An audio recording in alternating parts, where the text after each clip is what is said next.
Thank you very much. It is 6 o'clock, and I do want to welcome everyone to our Monday, January 24th, 2022 Grover Beach City Council meeting. This is a call to order, and it is a virtual call to order because given public health conditions and consistent with Assembly Bill number 361, our meetings are being held by teleconference until further notice. This meeting can be viewed on Channel 20 and is available on live streaming on the city's website, as well as on www.slow-span.org.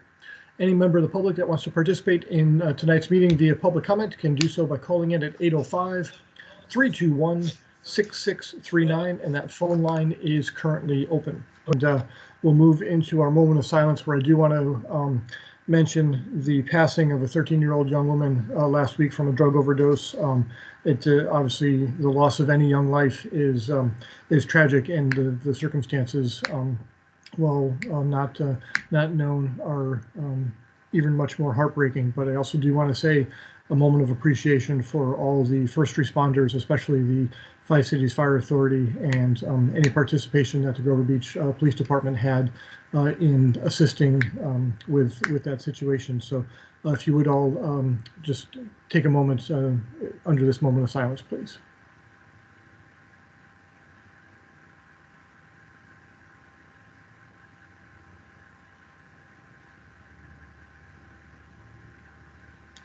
Very good. Thank you, everyone, for joining me in that moment of reflection. So now we turn to our flag salute, where I'd like to, in her second meeting, encourage our Deputy City Manager, Ms. Kristen Erickson, to lead us in the flag salute, please.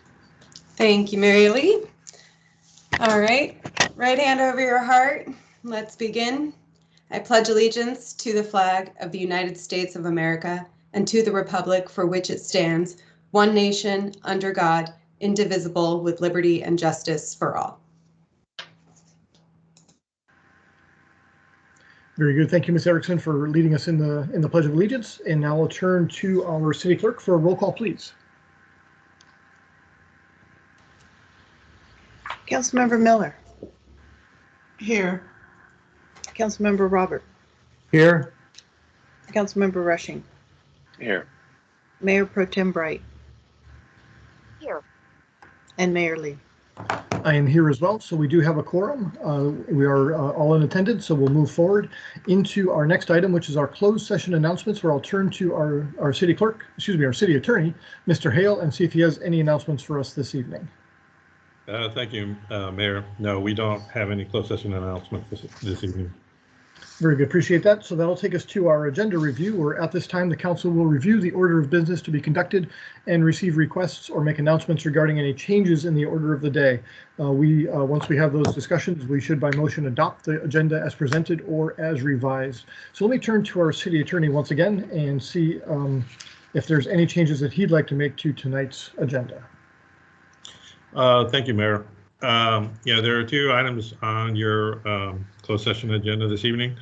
One of them is 1347 Long Branch. It is a code enforcement action. Both staff and my office is recommending that we continue that matter, or basically, if it's the will of the council, to just take it off calendar for this point in time. We have had some late developments based on some discussion I had with their attorney a few weeks ago.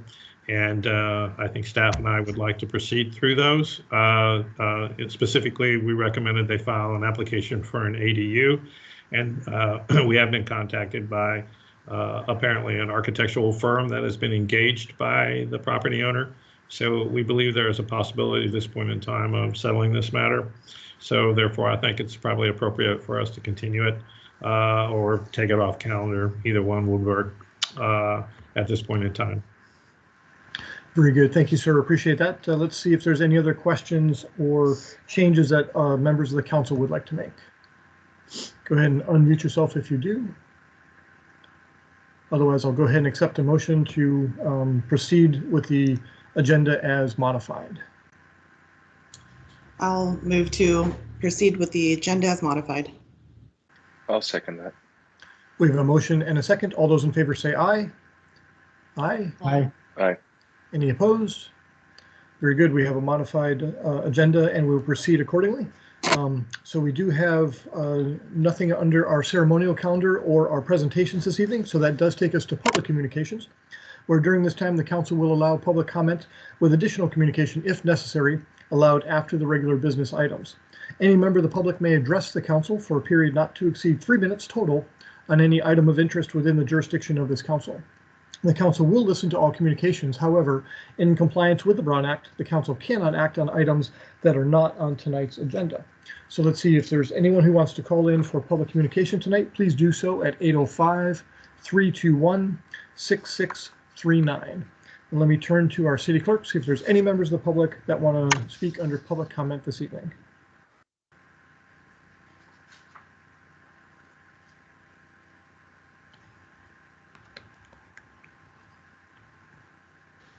No, we have no one on the line.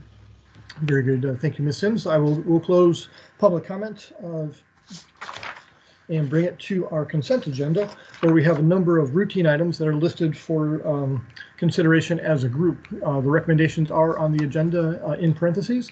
And let's turn to any members of the council that may have any questions on the consent agenda.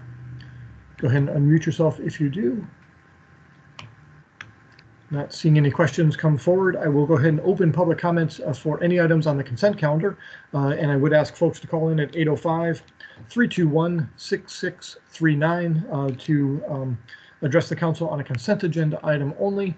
And I will turn to our city clerk, see if there's any member of the public that wants to speak on the consent agenda. No, there is no one on the line. Very good. Appreciate that. I will go ahead and bring it back to the council for consideration of the consent agenda.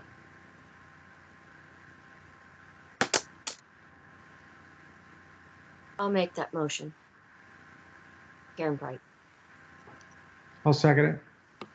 We have a motion by Mayor Pro Tem Bright, a second by Councilmember Roberts. Madam City Clerk, roll call, please. Mayor Pro Tem Bright, Yes. Councilmember Robert, Yes. Councilmember Miller, Yes. Councilmember Rushing, Yes. Mayor Lee. Yes, very good. We do have an approved consent agenda, and I do want to just take a quick moment to say thank you for Monarch Grove Winery, who, as item number 5 on tonight's agenda, was a continuation of their lease. It's always good to see a winery and a tasting room in that facility.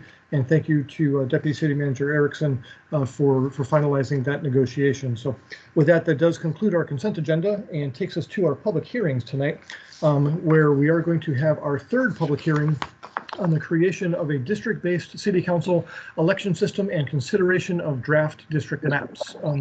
So before I turn to Ms. Erickson for the presentation, or the beginning of the presentation, I will invite any member of the public to call in at 805-321-6639 for public comments during the course of this item. So let me turn to Ms. Erickson for the presentation. Actually, Mayor, I'll jump in and just say a quick intro and then turn over to Ms. Erickson. Again, for the council's benefit, this is the third public hearing on the districting process. The last one you had was back in July of 2021. So it's been a little while since we brought this topic back to the council, but now we're ready to share with you the maps that have been submitted and drafted by our consultant. I want to take a moment and thank our consultant, National Demographics Corporation, as well as Debbie Smith, our communication consultant, for the great work that both of them have done in this process. And with that, I'll turn it over to Deputy City Manager Erickson, who is now our staff lead in the process, to take it from there. Very good. I apologize to Mr. Bronson for stepping over him on that, but we will turn to Ms. Erickson for the presentation. Thank you, sir.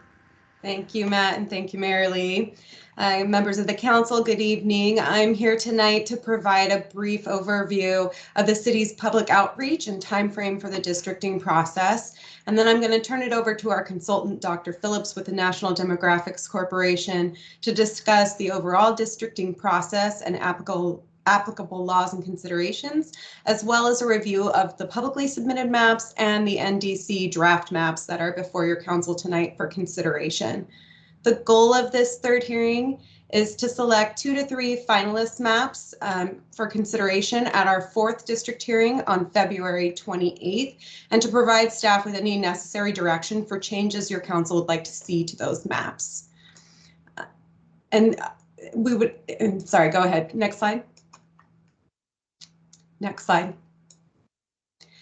So in a brief overview of our outreach, the city has conducted extensive public outreach throughout this process, and that includes the creation of a dedicated webpage for the districting process. We held a community workshop to gather input regarding communities of interest. The city also sent out a direct mailer to every Grover Beach residents, including a paper map template and information about the process for public participation. We've issued multiple social media posts and press releases, and we also used social media boosting in order to pinpoint Grover Beach resident accounts for a more targeted outreach. As well, we have also done outreach with our local community-based organizations and the business community so that they could help us get the word out. And of course, all the content that has been developed for this process were made available in both English and Spanish to have the most optimum outreach. Next slide, please. Looking to our timeline, in July and June of 2021, your council held 2 hearings for the pre-maps or pre-data hearings. In October of 2021, we held a public workshop for those communities of interest, as I mentioned earlier. And then we gathered public input and map submissions from the public through January 17th of this year. And now we are on the first of 2 post-data and draft map consideration hearings. The next, as I mentioned before, will be in February, on February 28th, and heading all towards the final resolution of final adoption of the district ordinance on March 28th. And with that, I will turn it over to Dr. Phillips with NDC to go over our publicly submitted and NDC draft maps. Thank you, Ms. Erickson, and good evening, Mr. Mayor and council members. My name is Daniel Phillips, and I am a consultant with National Demographics Corporation. And I will first be reviewing the federal and state legal criteria that will be kind of the strictures of this districting process, what we'll be bound by going forward. And so the first category are those that come from federal law. And the very first of these is that the districts should be equal in population. And so this means that the districts should be equal based on the number of people that were counted by the census in 2020, including children and non-citizens, and even prisoners whose last residential address was Grover Beach. So this is the guideline is to take that total population and divide it by 4, because we're going to have 4 city council districts. And so when you divide it by 4, you get an ideal population. And so you want the 4 districts to be fairly close to that ideal population. There is some allowable deviation, but it's a 10% threshold. So anything beyond a 10% total population deviation is not considered equal population. So when I go through all the plans with you in a moment, you will see one of the statistics that I'll be showing is that total population deviation. The second important federal law to be mindful of is the Federal Voting Rights Act. And the idea there is to not do anything that would constitute diluting the voting strength of a protected class group of people, which is usually a racial or ethnic minority group. And so we want to draw districts in a way that would allow them to have the opportunity to elect candidates of their choice. And so we'll be talking about how that factors in when we go through the plans as well. And you'll see, lastly, no racial gerrymandering. So while we want to be mindful of race and ethnicity, we don't want it to be the end all be all. So if we want to be mindful of other factors as well, such as what you see on the right with the California criteria for cities and other traditional districting principles. So as long as race or ethnicity is not only our main factor, it's not considered racial gerrymandering. So under column 2, you see the state legal criteria. So this is what comes from California law. And you'll notice it might be a little hard to make out, but it's actually numbered 1, 2, 3, and 4 because it's a rank order of priority. So the state recognizes that oftentimes when you're doing districting, it's not possible to satisfy all of the criteria just because of the nature of the process. It involves trade-offs. So it explicitly puts a rank order of criteria to say, hey, if you can't do all of these, you're going to want to prioritize the ones that are higher up. And the very highest of that is that the districts are contiguous. They're just one piece each, not disconnected pieces. The second most important is to not divide neighborhoods and communities of interest, which might be considered socioeconomic geographic areas that should be kept together. And I'll talk in a moment about some of the communities of interest that were identified by the council last summer that are kind of guiding this process. Third is to follow easily identifiable boundaries. And in the case of a city like Grover Beach, that would really be major streets. And I'm not aware of any major rivers or creeks, or you do have Highway 1, but it's at the edge of the city, so it's not so much of a factor in district boundaries. So that would be criteria number 3. And finally, compact. The idea here is to draw districts that are compact, that do not bypass one group of people to get to a more distant group of people. And finally, you see there is a prohibition about not favoring or discriminating against a political party or candidate or incumbents or any of that. So the idea here is not really to look at any political considerations. And then finally, you'll see under heading 3, other traditional districting principles. These are things that you may consider, so long as it is not at the expense of the federal and state legal criteria.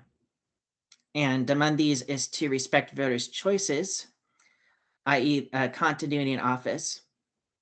And the idea there is, if possible, to avoid pairing incumbents so that you give each incumbent city council member the opportunity to run for re-election in his or her own district, and leave it to the voters to decide whether each has deserved re-election. And so if you want to make that a consideration, it is possible if the federal and state criteria are all satisfied. And same with future population growth, although I don't know if that's so much of a factor with your city. And it seems it's pretty well built out, but if there were to be some future housing development on the horizon, you can take that into account to a slight degree. So I know there's a lot of information there, so I just want to pause to see if there are any questions about the criteria before I move on. Very good. Thank you, Dr. Phillips, for running through those rules and goals. And let me see if there's any questions from the council. Go ahead and unmute yourself if you do have a question.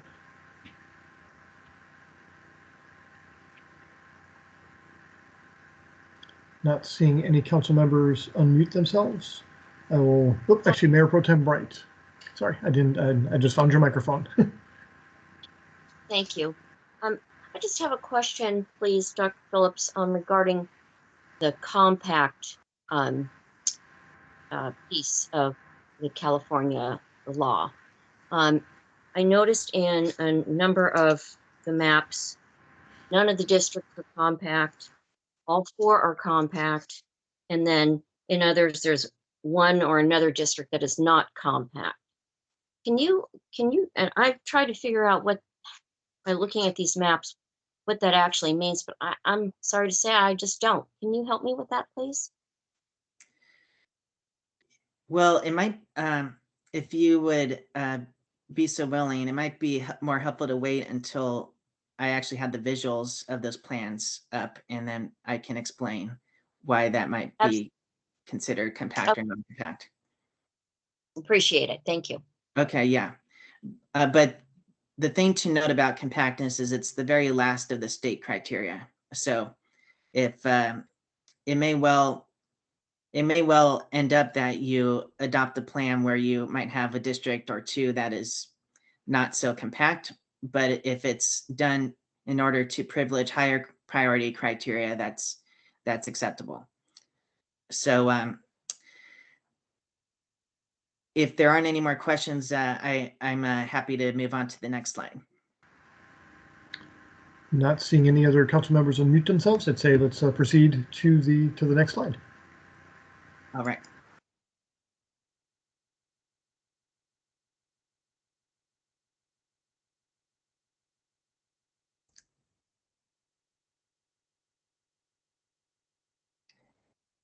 May the person in control of the slideshow advance the slide, please?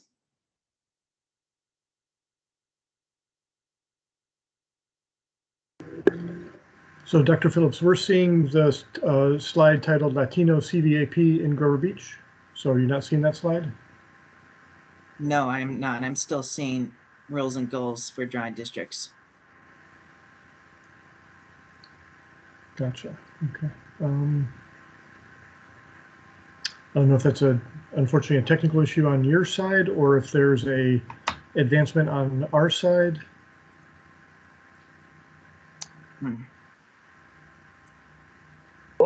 Dr. Phelps, we are seeing the slide that you are referring to. So if you can go ahead and oh, now I see it.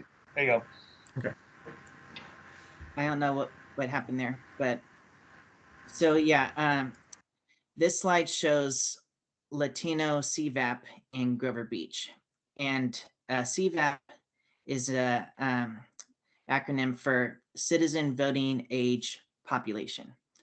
And the reason why we're focusing on that population is because when it comes to following the Federal Voting Rights Act, we want to really be mindful of those who are eligible to vote, have the ability to vote, and enhancing their opportunity to elect candidates of their choice.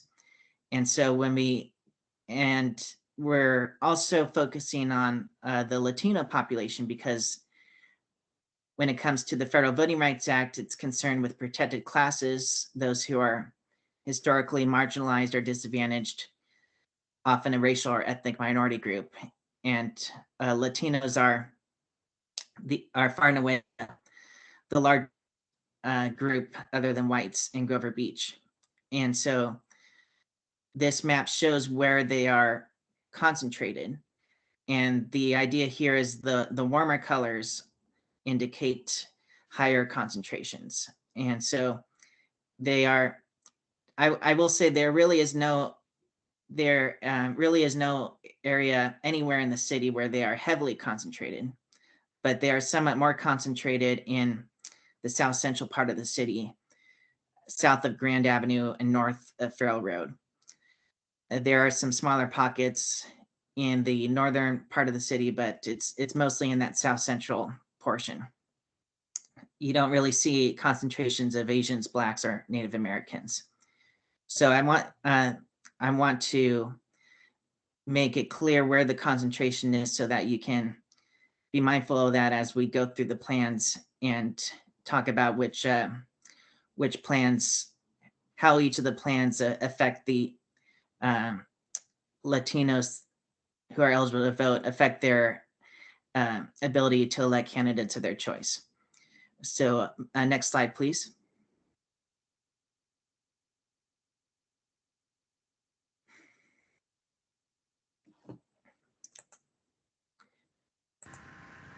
And Dr. Phillips, we are seeing the Grover Beach communities of interest slide. Okay. I do not know why there's a delay. I'm not sure if it's just me or if other members of the public are experiencing this as well, but I do have my my slideshow, my PowerPoint program. I have the slideshow, so I'm just going to read from the slides and trust that you see what I see. So when it comes to Grover Beach communities of interest, these are ones that were formally identified by the council back in the summer. And they are in no particular order: renter occupied housing versus owner occupied housing, multifamily housing versus single family housing, high density commercial versus surrounding areas that are lower density, more residential, and the coastal area versus the non-coastal area. And then you have the different school attendance areas, both elementary and middle school. So if you look at the next slide, you'll see that there are some maps here that show where renters are particularly concentrated, as well as apartment dwellers. So you find more renters in the southwest. There might be a typo there. It's the southwestern portion of the city, the one where you have the orange color. Although you do have a little bit in the northeast that's the green color as well. And then when it comes to apartment dwellers, there are no significant concentrations of apartment dwellers. At least as you can see on that map. The trouble with this map is it's based on block group data, and the block groups are quite large. And so it's probably more helpful to look at the next map for better data on where apartments are located. And that would be the map that shows the zoning. And so you should see slide 7 now. And that is I don't know what the number is on your screen, but it should map that shows the zoning land use. Can you see that map? Yes, we can. Okay. So what is important to note with this map is there is almost a T shape in the city that where you have higher density, both residential and commercial. So the top of the T is Grand Avenue, and then the other leg would be along 13th Street going down toward Farrell. And so that darker yellow indicates a higher density residential. And so that's where more of the apartment dwellers tend to be living. And you have some of that up in the northern part of the city as well, off of Atlantic City. So besides that, the rest of the city is much lower density. You have medium density in yellow, and then lower density in the lightest yellow, almost tan color. And the pinkish color to the left is a visitor serving kind of a coastal oriented commercial area. And gray is in. So you will also notice there's a blue line that goes through the city, and that is actually the boundary of the coastal zone. So everything to the west of that is considered the coastal zone, and everything to the east is not. And a final example of communities of interest would be the school attendance areas. And you can see on the right side there, the white lines indicate the elementary school attendance areas. So everything north of Grand is considered part of the Grover Heights attendance area, and everything south is the Grover Beach Elementary School attendance area. But you can also look at it by middle school, and the vast majority of the city is in Judkins, but there is the southeastern portion that goes to Paulding. So if you go to the next slide, this should be the slide on district numbering. So now we're going to be talking about the actual plans that are in front of us. And so when it comes to these plans, you'll see that there's districts 1, 2, 3, and 4 for all of the plans, at least all the plans that have all 4 districts drawn. So what we've done is, in order to keep some consistency across all the draft plans, both from the public and from NDC, we want to try to keep a constant numbering scheme. So this is just a proposal. It's ultimately up to you how you want the 4 districts to be numbered, but in general, the numbers go from north to south and west to east, with District 1 in the north or west and District 4 in the south or east. And they're all colored the same, with District 1 being pink, District 2 being blue, District 3 being green, and District 4 being purple.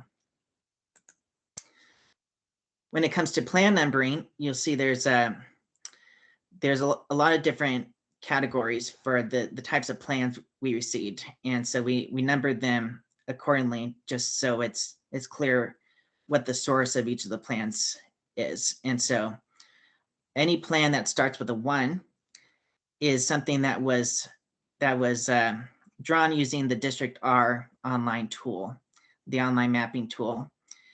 And that drawn a whole 4 district plan that was drawn using estimated data. So because of the delay in the census data, we were not able to have the official data when the District R tool was launched. And so we put estimated data on the website and hoped that that would be close enough to the actual official data. And so that did not turn out to be the case, unfortunately, which I'll get into later. But there were 14 plans that were drawn in that, using that tool with the estimated data. And so those are in the 100 series. There were 3 plans in the 200 series where they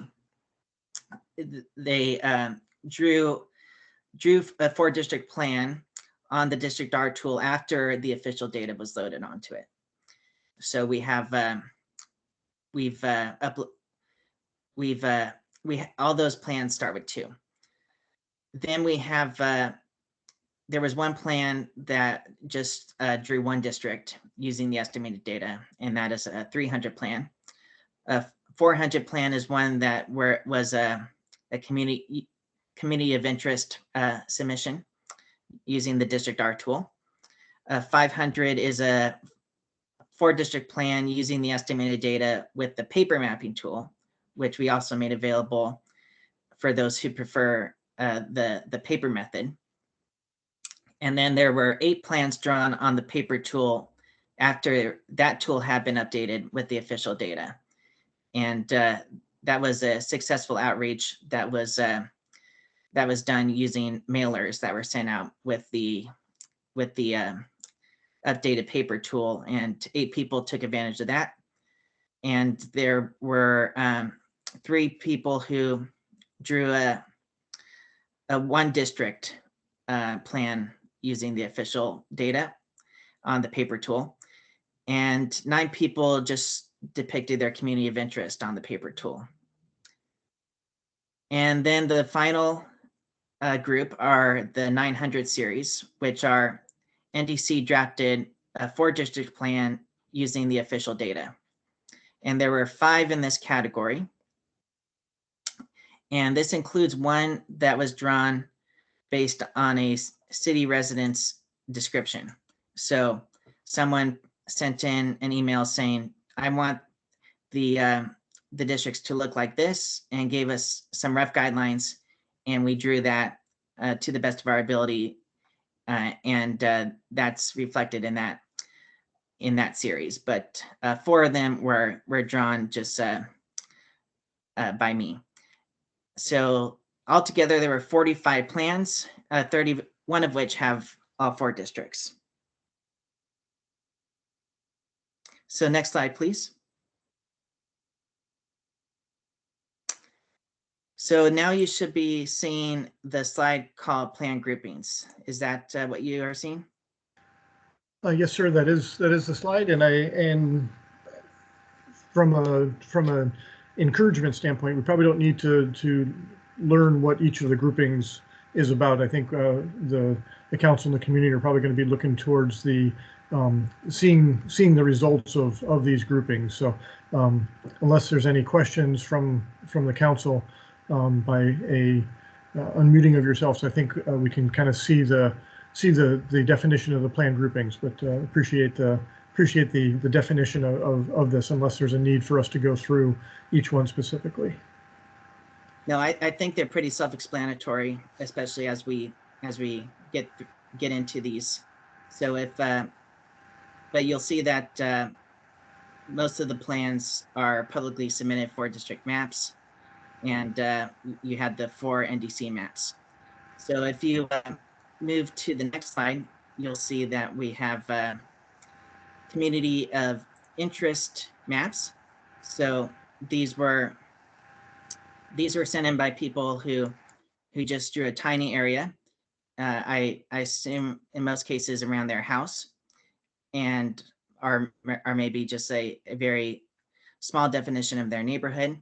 So you'll see we have plans in the 800 series, and if you just keep moving through these plans, you'll see that the yellow area indicates where these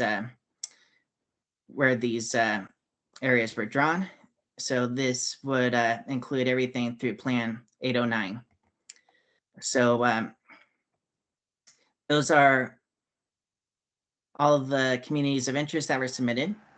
And then next, maybe a quick question for you, Dr. Phillips. So none of those would be considered compliant maps, correct? No, they're not really meant to be district plans. I assume people just wanted to indicate where they live or an area that they think should be kept in one district. So Very good. Very good. Thank you. Yeah, this is just for you to know what those areas are that were identified by people. So next, you'll see a 4 plans that were just one district. So some people just decided to draw one district and not a full plan. So they, for some reason, they just wanted to show one. So these are less full because it's not a full plan, but if you like the way a certain district is drawn in these examples, then you might want to make that known, and then we can see if we can fill out the rest of the plan. But otherwise, we'll just move on to the next set of maps, which are those that are not considered legally compliant. So now you should be seeing maps starting with Plan 101. Is that what you're seeing? Yes, sir. Okay. Thank you for that. Without being able to see it myself, I had to keep asking. But you'll see that these are maps, because they start with 1, they were drawn using the estimated data. And because the estimated data wasn't as close to the official data as we had hoped, I'm afraid everyone who drew a plan with the estimated data drew a plan that is not considered legally compliant, because the districts are not population balanced. You'll see that there's a red text at the bottom right that indicates the total population deviation. And all of these plans have deviations greater than 10%, which is the legal threshold at which it's not considered equal population or presumptively constitutional in that sense. So we still want to present these maps to recognize the people who went through the trouble of drawing these and had thoughtful contributions. And we apologize that the data wasn't as accurate as we had hoped. And we thank you for taking part in this process and participating. And so we hope that you will still be interested and involved in considering the maps that are legally compliant and maybe indicating which of those you prefer. So take us through Plan 608. And then the slide after that will be the first of the ones that are legally compliant. So these are maps that were drawn with a horizontal pattern. You might think of it as like a wedding cake, different layers going down horizontally. So do you see Plan 603 and 604? Yes, we do. Okay, so you get the gist here of what they look like, and these maps, as you can see at the bottom right, are less than 10% total population deviation, and you can see which district is the most Latino and how much of the citizen voting age population is Latino in that district. So those are Plan 603 and 604. Next slide are those that are vertical in nature. So essentially dividing the city into bacon strips almost, where you make sure that there's a district that spans Grand Avenue, so that all 4 districts have a stake in Grand Avenue,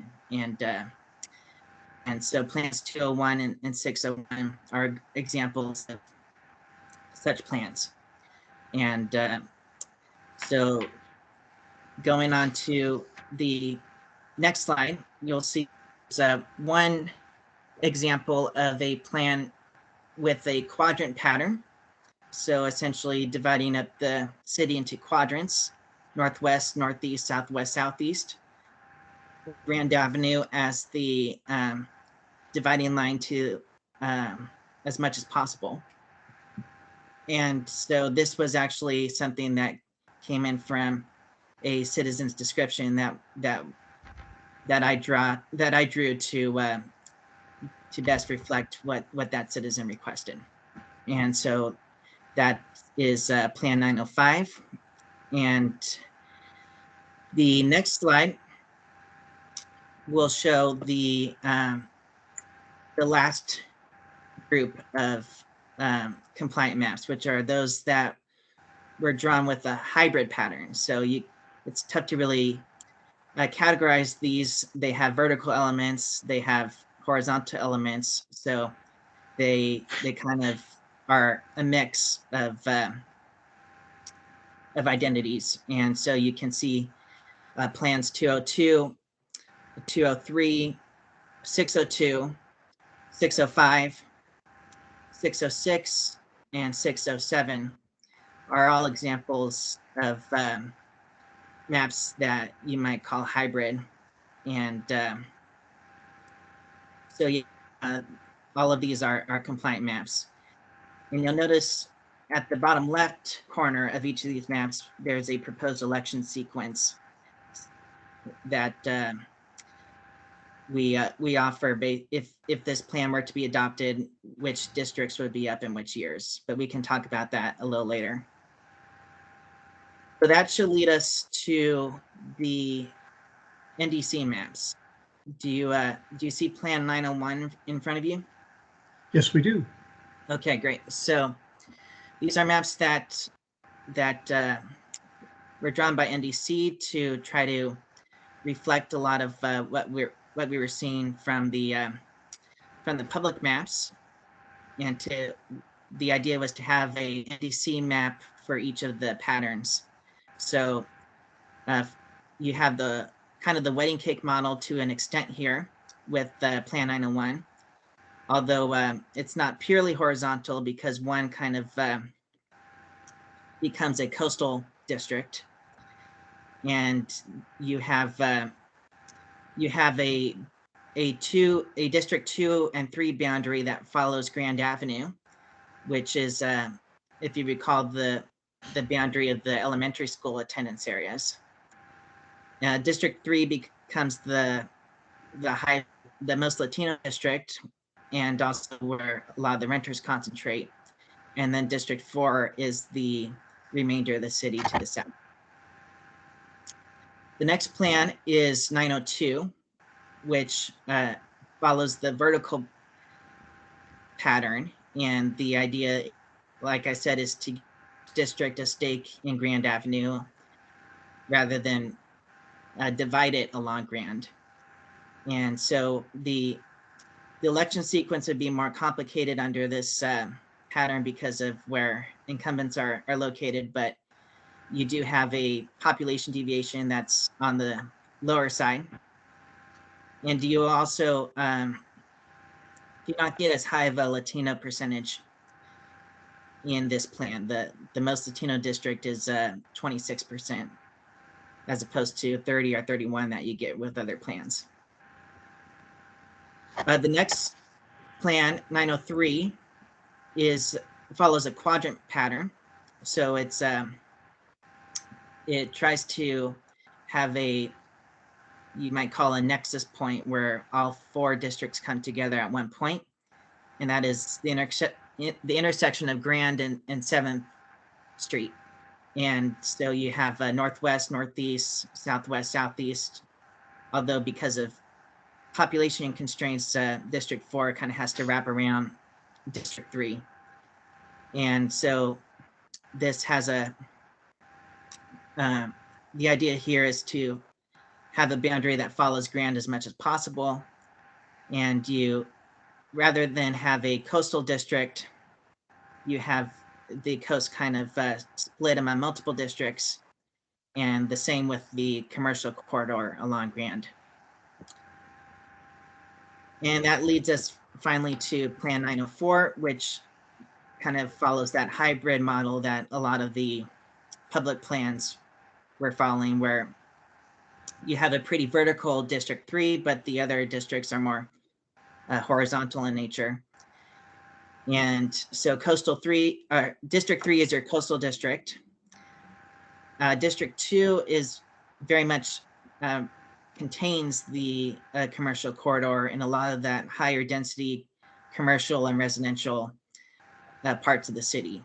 So rather than split it among multiple districts like a lot of the other plans do, it kind of concentrates it into one as a community of interest. And so Districts 1 and 4 would be the lower density residential that you find north and south of that higher density District 2. And District 2 also becomes the most Latino district. So that leads me to this analysis of the NDC draft plans. You can think of this as kind of like a table where we're looking at the plans side by side to see how they compare on the different measures like population deviation and Latino citizen voting age population by district and contiguity. So I mentioned a lot of these already, but I do want to talk about some of the lower priority criteria. That was one of which is compactness, which is raised by a council member, but actually above compactness is the degree to which they follow the boundaries follow major roads. And so this is the second to last bullet for each of the plans. And so 1 follows 3 major roads, Plan 9 follows 2. And if you go to the next slide, you'll see that Plan 903 follows 3, and Plan 904 follows just one. And when it comes to compactness, it's kind of a judgment call as to whether something is compact or not. But I would say that if you go back and look at 901, so you might have to go back a few slides and to see what 901 looks like. But the idea here is to not bypass a group of people to get to a more distant group of people. And I would say that none of the districts in that plan really does that. With 902, they're very long and narrow, so it may not be considered compact. It kind of depends on it's subjective, but it's probably not as compact as what you'll find in 901 or 903. If you look at 903, 3 of the districts are very compact, but 4 kind of has to wrap around, and so you're bypassing closer populations to get to more distant populations. And finally, 904, pretty compact unless you say District 3 is too long and narrow. So that's, but again, it's the very last of the state criteria. So if you go to the analysis, you'll see how there's a pretty detailed look at how each of the communities of interest that were identified by the council back in the summer, how they're affected by in each of the plans, whether they're concentrated or are split between districts. So it will be up to you to decide, like when it comes to the coastal community of interest, is it a community of interest in the sense that it should be kept together in one district, or in the sense that it is better represented by multiple council members? So state law only requires that a community of interest be kept together if it would indeed be better represented by just one council member. So you will have to decide for yourselves whether that's the case for the coastal community, and the same with the renter community, the commercial. But you'll see, depending on how you decide that, how they are affected in each of the plans. So if you, for example, decide the coast should just be in one district, the 901, 902, and 904 accomplish that. 903 does not. And similarly with the higher density commercial community, that's really only concentrated under Plan 904 in District 2. It's split in the other 3 plans. So when it comes to renters, they tend to be concentrated in all of the plans except maybe 904. So there's a lot to consider here, but if you just to add one more complication is the issue of election sequence, which is this table, this last table, which says election sequence options for NDC plans. So I'm not even putting on this table all of the public plan options, and it would just be too large of a table. But just for you to get a sense of what the options are on the table. For most of the public plans and the NDC plans, we would have districts 1 and 2 up in 2022, and then districts 3 and 4 would be up in 2024. Under NDC Plan 902, the vertical one, it's a question as to whether 2 or 3 would be up in 2022, and depending on which year that one district is up, then the other district will be up in the other year, because there must be 2 districts up in 2022 and 2 in 2024. But the election sequence will be probably much simpler if one of the other plans were adopted. So my final slide is just to pose some questions about which plans you might prefer and what, if anything, you might like to see revised in your preferred plans. We do have an interactive review map where you can go to have a detailed look at each plan, and you can zoom in and see the boundaries of each of the plans very, very closely. So thank you for bearing with me for a long presentation with a lot of information, but that's all I had to say for now. Very good. Thank you, Dr. Phillips. That was, yeah, indeed quite a bit of information, but necessary for us to get to the next part of the discussion. So let me turn it back either to Ms. Erickson or Mr. Bronson to see if there's any concluding remarks, or is someone from Tri-Pepe Smith going to be discussing our outreach program? I think we've conveyed quite a bit, Mr. Mayor. I think at the end of the day, we're looking for the council to narrow down to 2 or 3 preferred maps for further consideration at the February 28th hearing. And with that, we'll turn it over to the council.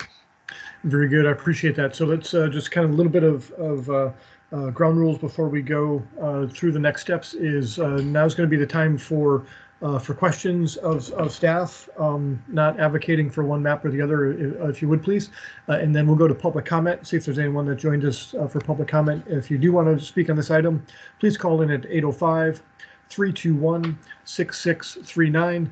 And then after we have received that public comment, then we'll come back to the council for our comments, deliberation, and our choice of maps or next steps. So let me turn first to council members, see if there's any questions of Dr. Phillips or any questions of staff. Go ahead and unmute yourself if you do.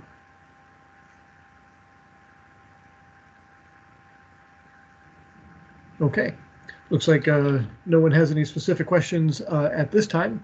Let me turn to our city clerk and see if there's any members of the public that have called in to speak on this item. No, we have no one on the line. Okay, very good. I will go ahead and close public comment on this item and bring it back to the council for next steps. So let's see who wants to start. So go ahead and by unmuting yourself, see if you have any questions or comments or want to share your thoughts on which maps you would like to see moving forward. Okay, not seeing anybody unmute themselves, I will go ahead and start this conversation. So, Councilmember Miller, yes. Thank you, Mary Lee. So maybe just a suggestion for how we move forward. Wondering if we should each list our top 3, and that kind of helps us determine which maps are being considered by each council member. And then if there's a particular map that is brought up repeatedly, we'll know that that's maybe one that we're most interested in, try to prioritize the maps in that manner, but open to whatever system you want to implement here. I think that's a very viable approach. My first part of the conversation was actually to see if there was any maps that anyone wanted to not advance. And I think from my perspective, there's on the webpage, there's a number of maps that were considered not legally compliant. All of the Plan 101s through 110, and then also the 800 maps, because unfortunately they used early data, and then the publicly submitted 1 district maps. I think if it's the pleasure of the council, I think we can eliminate a good portion of those. So I wanted to see if there was kind of consensus among all of us to really only advance for this next part of the discussion maps 201, 202, 203, 601 through 607, and then 901, 02, 03, 04, and 05. So I think in my review, I saw that all other maps were for some aspect not legally compliant. So does anybody have any concerns with kind of a quick straw poll of not advancing those unless there's unless there's a question on one of those maps. Okay, and let me view Mayor Pro Tem Bright's microphone. I don't see her unmuting herself, so it looks like just by a show of thumbs, there's 3 of us. I'm guessing 4, and then Council Member or Mayor Pro Tem Bright, are you okay with that direction as well? Okay, very good. So, okay, great. Okay, so then moving forward from there, we've eliminated a good number of maps. There's still other maps to consider, and I think I like Councilmember Miller's approach for us to kind of each come up with our top 3, perhaps 4 at the most that you would consider having further discussion on. So with that, Councilmember Miller, since you were brave enough to ask that question or advance that opportunity, I'll let you go first. Sure. Thanks, Mary Lee. So my top 3 for consideration would be 201, 901, and 905. Very good. Did you want to speak to any of those as to why, or did you just kind of let the discussion move forward? Sure. I'll just briefly, in looking at the demographics for those 3 maps, they seem to be pretty balanced in age ranges, in voter turnout, and everything else that's listed in the list of demographics. And so I felt that they were maps that were that equally and fairly divided the population. Very good. Okay, great. Shall we go to Councilmember Rushing? Thank you, sir. Dr. Phillips, would it be possible while we are bringing up these maps to potentially bring them up on our screen so that we could review them at the same time for everybody to see? I'm not sure. And actually, perhaps my thought with that, Councilmember Rushing, was if we have 3 or 4 maps that kind of come into the conclusive discussion, perhaps we then take about a 5-minute break and have Dr. Phillips or staff be able to put together that slide, if that's okay.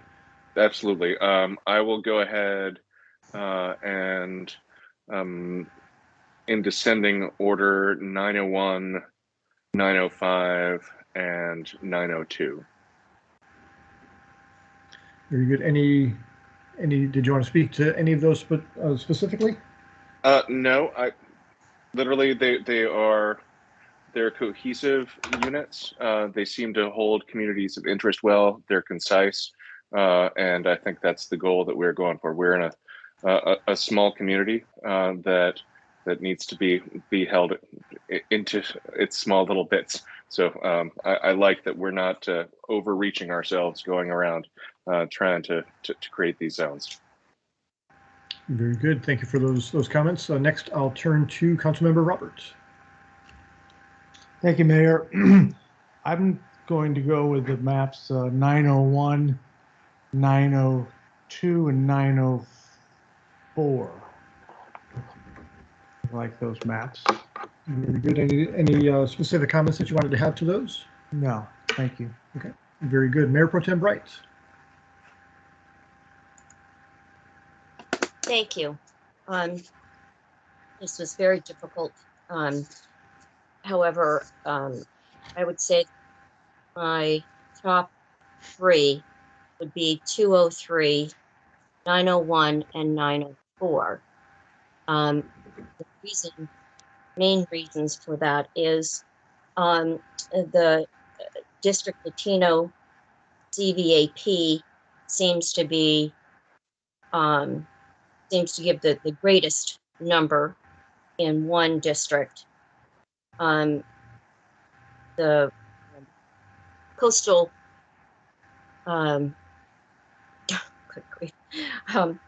the coastal is all concentrated in one district. And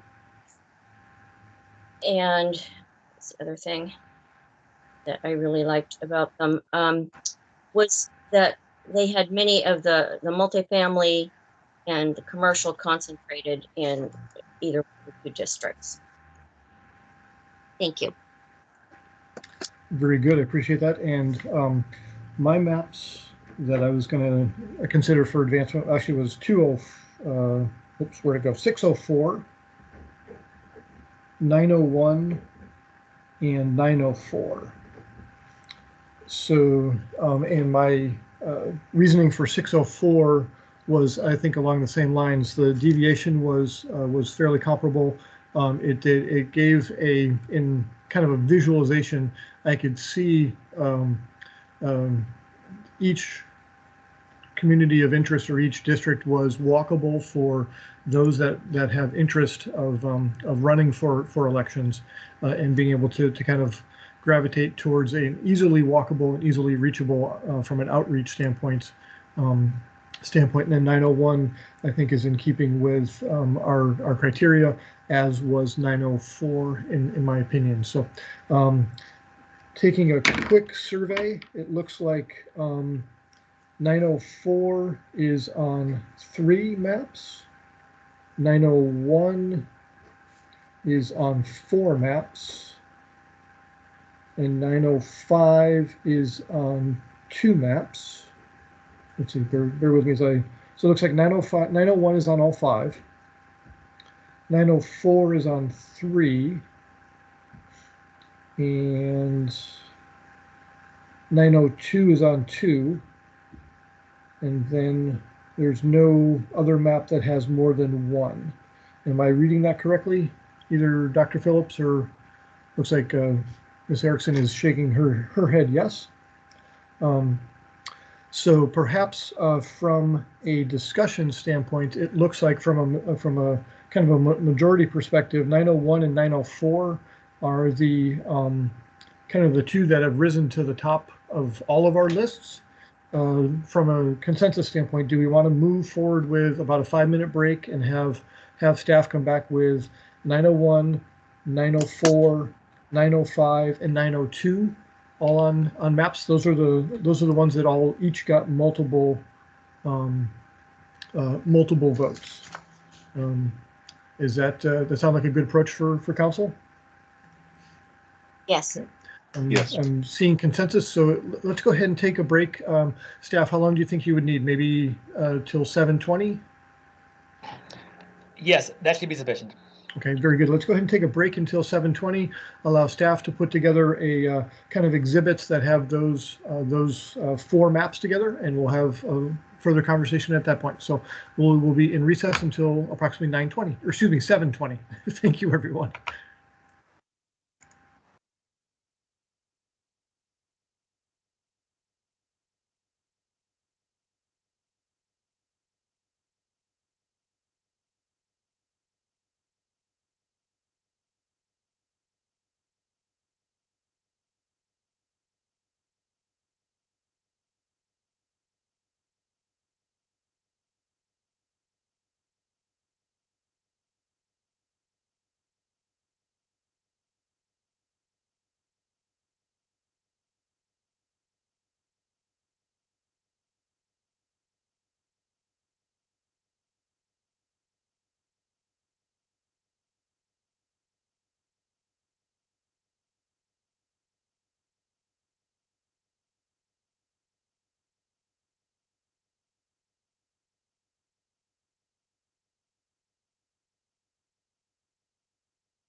Okay, Mr. Brunson, are we getting close to being ready?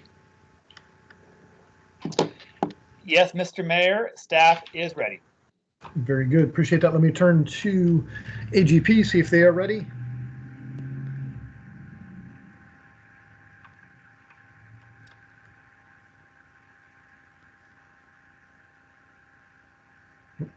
Maybe I'll turn to our city clerk first, see if she's ready for us. Yes, we are ready for you. Very good. And is AGP going to go Sorry live? about that, Mr. Mayor. I was muted on both my mic and my Teams call. Yes, we are ready to go live.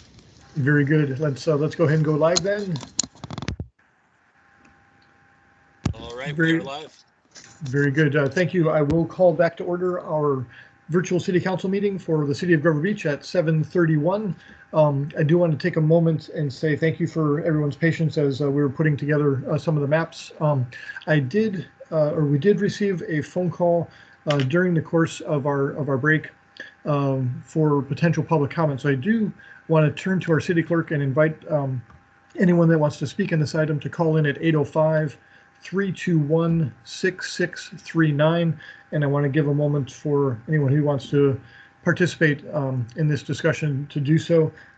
We do appreciate everyone who's participated, realizing this is a first for Grover Beach, and it is going to change how we do our elections for the foreseeable future. And we are in the process of gathering maps and information for the county clerk to put together our voting maps. So let me turn to our city clerk and see if anyone has called in for public comment on this item. Yes, we have Krista Jeffries. Very good. Good evening, Ms. Jeffries. Thank you for joining us. Hi, Marilee. Can you hear me? Yes, we can. Okay. Thanks for taking my call. I looked over the maps, the finalist maps that were mentioned in the previous segment of the meeting. And the first thing that stands out to me about communities of interest is that our largest one is renters. I think the latest number that we had, to my knowledge, was 55% renters in the city of Grover Beach. And then the second largest community of interest to me would be the Hispanic population. So when it comes to maintaining representation for those groups, it seems like renters would go first and then Hispanics would be second, but there's a lot of overlap between those. So that was the criteria I used in looking over some of these numbers from the staff report. And the two maps that stick out the most to me as best representing those are maps 901 and 902. And between the two of those, it looks like map 902 has a consistently higher renter distribution across all of the districts. The lowest percentage of renters is 44%, which is a pretty good representation for tenants on council. And then it also had the highest consistent Latinx population and the CBAP Latinx population as well. So to me, if the priorities are communities of interest, 902 seems like it meets the most of the criteria. I know that the shape of the districts is a little unusual, but shape of the districts I think was last on the criteria in terms of priority. So, but 901, 902, and 904 seem okay, but I'd go for 902 for my personal favorite. And thank you so much for all you're doing. I know this is really hard and we've never done this before, but I think you guys all have good priorities and good heads on your shoulders. So thank you. Very good. Thank you for those comments. So let's turn back to our city clerk and see if anyone else has joined us for public comment on this item. No, we have no one on the line. Okay, very good. Thank you for that. I will go ahead and close public comment and bring it back to staff. I wanted to give Deputy City Manager Erickson an opportunity to show several exhibits and kind of walk us through the maps that were on the majority of our numbers. And as that's coming up, I did want to turn to the council members and see if our public comment did have any sway or any difference of opinion of your chosen maps. I just want to give an opportunity for that to be part of the discussion. So by unmuting yourselves, go ahead and see if there was any differences that you wanted to make based upon public comments.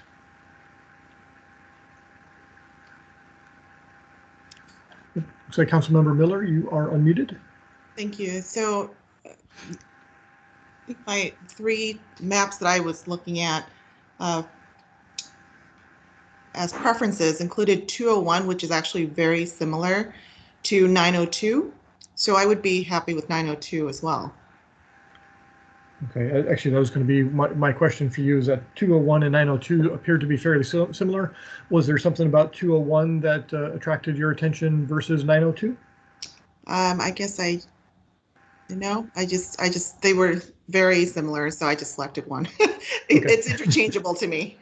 Very good. Okay, appreciate that. Let's see if by unmuting yourselves, looks like Councilmember Roberts, you had. Yeah, that's one of the maps I like also is 902, but so thank you for those comments, Ms. Jeffers. But I had a question in regards to the border lines. I noticed on all these maps, the yellow line, which obviously would indicate a border line, for instance, if it's running up 7th Street and it switches over to 6th Street, which, if I lived on 6th Street, which district would I be in, for instance, on the 902 map? Would I be in District 1 or District 2 if the border line is right on 6th Street?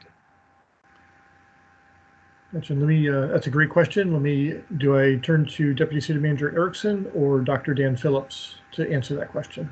Dr. Phillips, can you chime in on that one?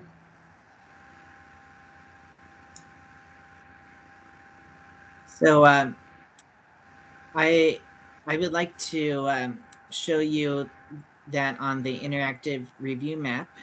So if we're going to cover that later, that's fine, Doctor. Yeah, I could do it now or later. Okay, your choice.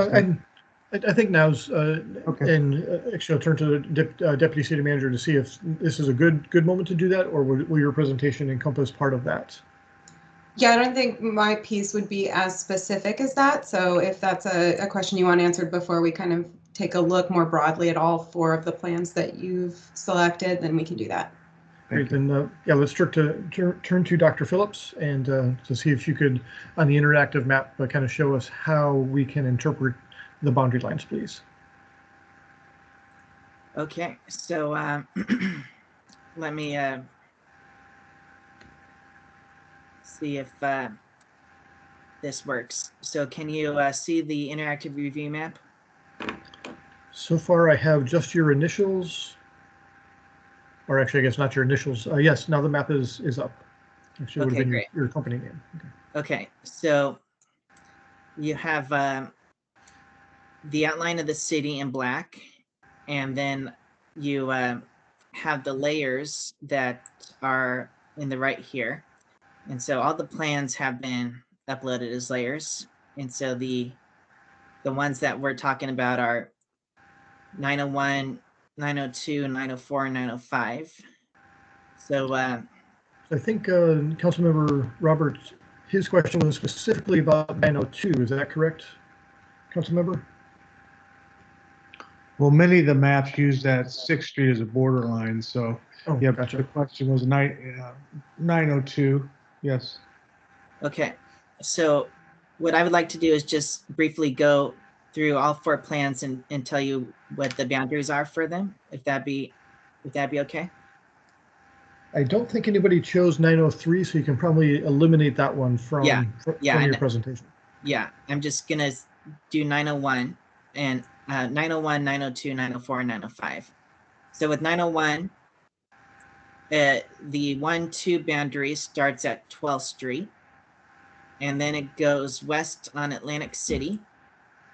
It goes south on 6th Street, and then you have a tri-point at 6th and Grand. So the boundary between 2 and 3 follows Grand. Then the boundary between 1 and 3 continues along 6th Street. And then District 4 is bounded by Farrell, 10th, and Trouville, or Trouville? Trouville. Trouville, thank you. So that's 901. 902.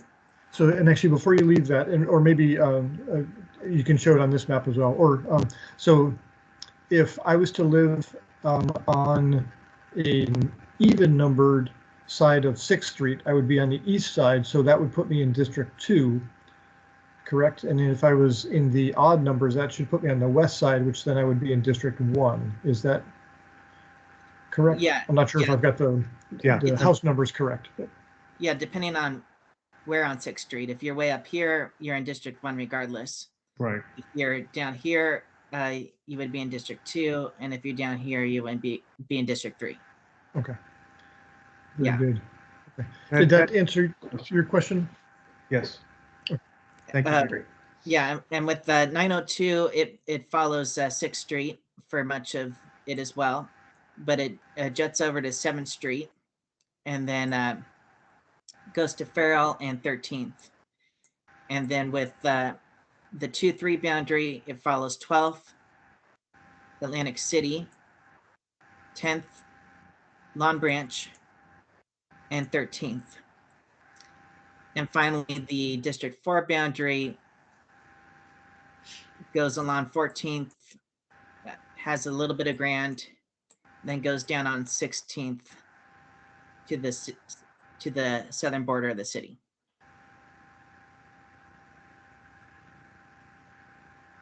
.904 follows 4th Street until you get to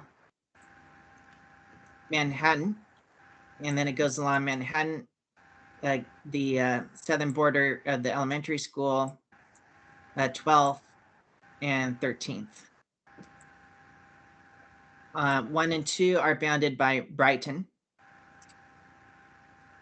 And then 2 and 4 are bounded by a few streets. It kind of moves around a little bit.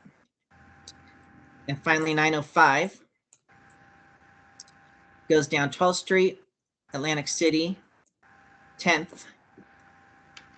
There's a little bit on Grand between 2 and 3. But West Grand forms the boundary between 1 and 3. Then you have going down on 12th, and then juts over to 13th. And then the final boundary between 2 and 4 is Long Branch. So are the boundaries clear for all the 4 plans? Very good. Yeah, thank you for that interactive walk through the boundaries of each of those. Let me check with council members, make sure that there's if there's any questions on what Dr. Phillips just presented.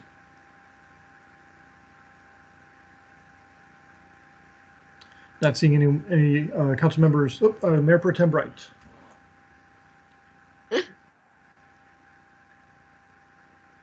Thank you. I just wanted to maybe clarify something regarding the analyses that were done of I only have for the 4 draft plans by NDC, but in Plan 902, the District Latino CVAP, basically I'm reading that to say that it kind of dilutes one district from being a higher population of the Latino group. Is that correct? I mean, as opposed to, one where we've got District 3 has 30% population, Latino population, as opposed to 02 where the highest is the 26%. Am I reading that correctly? Yes. So it's a tricky concept because when you're talking about voting rights, you can dilute a minority's influence either through packing or cracking.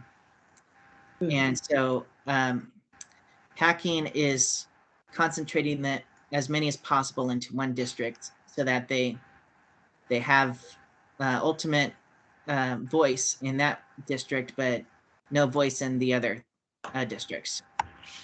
Cracking is dispersing them among multiple districts so that they have a little voice, a little bit of voice in all the districts, but not really significant enough to have much effect. So given the demographics of your city, I would say packing is not a concern. The highest that you can possibly get is about 30 or 31. Cracking is more of a risk, and so I would say that the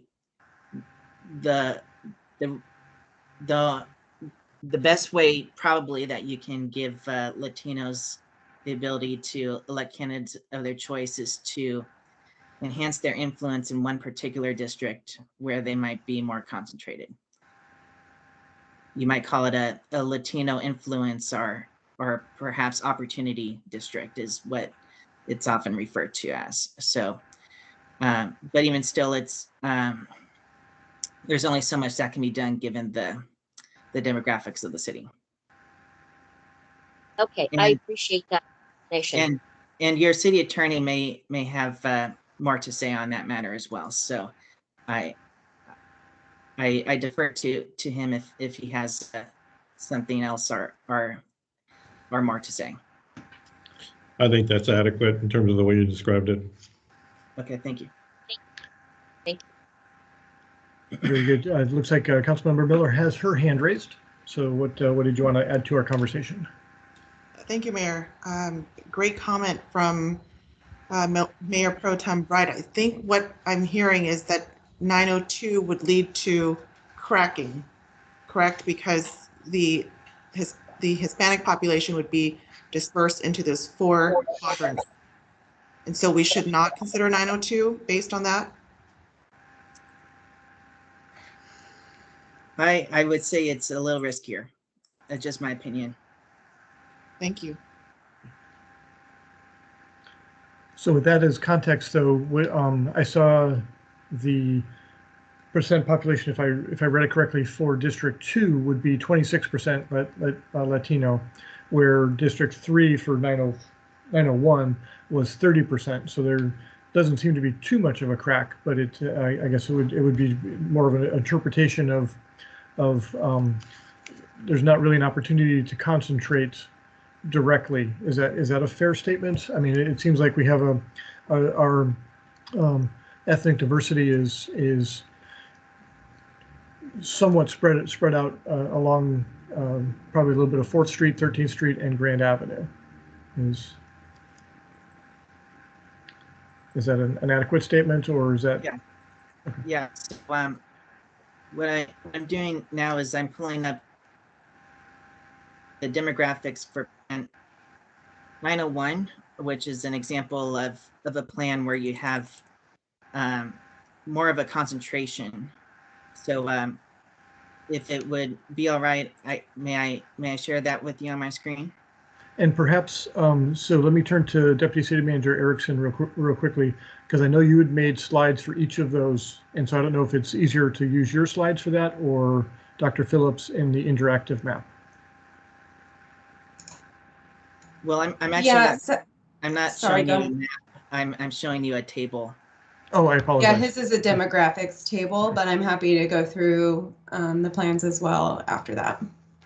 Gotcha. Okay. So what I'm showing you here is the demographics for Plan 901, just as an example. And you'll see, can you see this?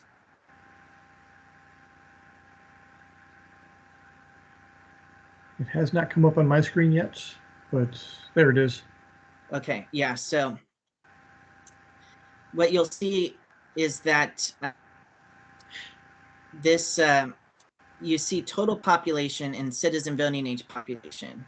The citizen voting age population, or CVAP, is the statistics that I've been focusing on, and you'll see under this plan, you have that the Hispanic citizen voting age population is 30% in 3, and it's 17, 17, and 18 in the other districts.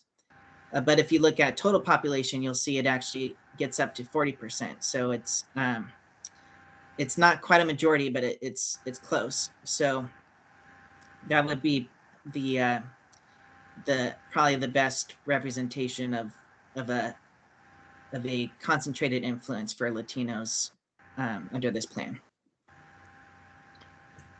Very good. Can you bring up the plan for 902 showing that same map, if you would, please? Sure.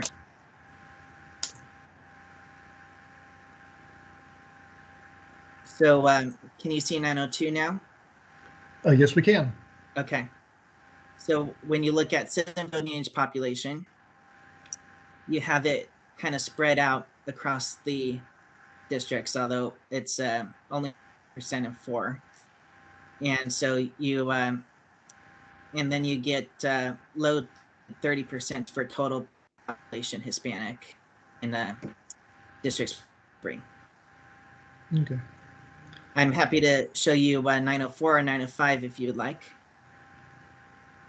Yes, please. Okay. So with 904, you get the highest you get is 29% Hispanic CVAP in District 2. And you get just under 40% total population in District 2 and low 30s in 3 and 4. And finally, with 905, do you see 905 here? Yes, we do. Okay.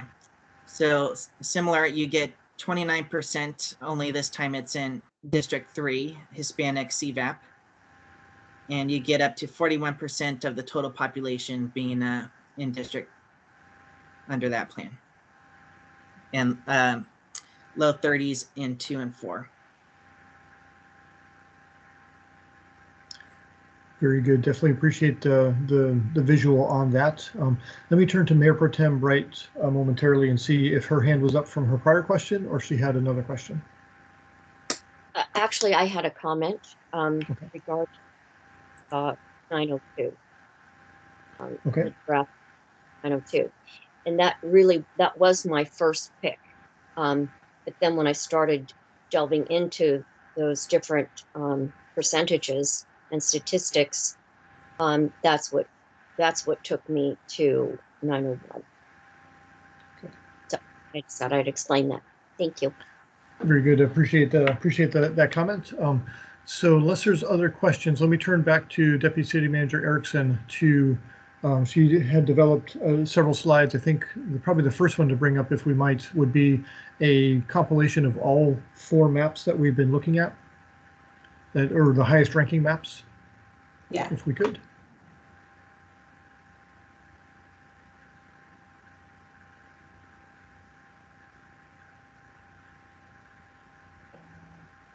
And so just to remind each of us, myself especially, is we don't need to get down to one map this evening. I think from the approach is our next public hearing, we would be having a discussion on a final map at that time. This is really the quote unquote semifinals, or with the football playoffs, the Division Championship Series would be amongst these 3 or 4 maps, and then we choose a Super Bowl winner in late February. So. Okay. Thank you for that, Mayor Lee. So yeah, these are the 4 so far selected plans that your council has chosen. Really, kind of as Dr. Phillips said, they each represent sort of a different way of looking at mapping. 901 is the more horizontal pattern, and does use West Grand Avenue as a major boundary. And 902 is the vertical pattern, as discussed previously, and kind of cuts multiple different communities of interest in different ways than the horizontal maps do. And then 904 is what we would term as the hybrid pattern. It does not use West Grand Avenue as the boundary. And then the final 905 is, I think, an example of a quadrant map, and that was in response to public comments that came in. Very good. Thank you for that visual. Let's turn to the council and see if they want to take a look at any of the specific maps that Ms. Erickson has brought forward, or if we want to have a conversation about the 4 that are on the screen in front of us. Councilmember Miller. Thank you, Mayor. From what Dr. Phillips discussed earlier, it sounds like the plan that would prevent cracking is 901, whereas the other 3 have some risk. And so knowing that, I think 901 has to be my top map for consideration, but I also would like to take a closer look at Plan 905, where it's a clear and simple quadrant where West Grand is the division there. Wondering if we can take a closer look at the demographics for 905. Very good. So now, if I remember correctly, for 905, that was the CVAP of 29% for District 3, if I remember correctly, with what Dr. Phillips was saying earlier. And 902 had 26% in District 2, I think that was at that point. But I'll turn to someone to correct my memory. And I think you're right. And then Plan 901 has the 30% CVAP. So that in comparison to 905 is pretty close. So I say that this is maybe a good second for consideration. Okay, so you're, if we got down to 2, you would be 901 and 905. Is that correct? That's correct. Thank you. Okay, gotcha. Let's see if anyone, Mayor Pro Tem Bright. Hello, I'm sorry. I'm trying to get my hand down and I'm not sure if I've got it up now. So, You currently have it up, but that gives you an opportunity to speak now, or I can come back to you. No, I'm fine to start here. First of all, I'm having a problem with 905 just having access to. I don't have a copy of the map. I mean, I guess I could go to the interactive map, but I don't have a copy of that. Nor did I ever get any kind of analysis of.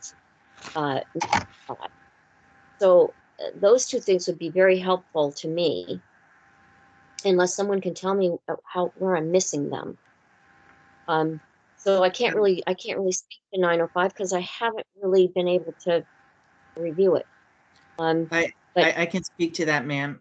Sorry to interrupt, but No.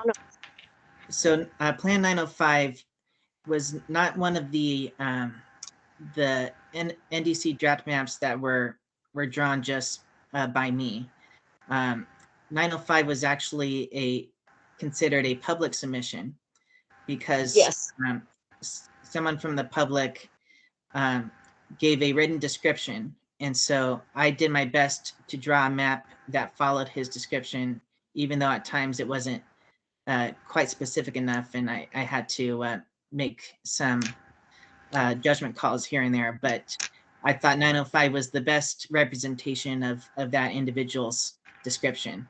So it counts as a public submission and wasn't analyzed with the other 3 to the same extent because it wasn't one that was an official NDC map. But I would be happy to provide a more thorough analysis like was done for 901, 902, 903, and 904 before the next meeting, if you would like.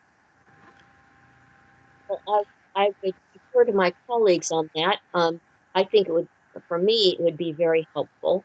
And aside from that, I would agree with my colleague, Miller.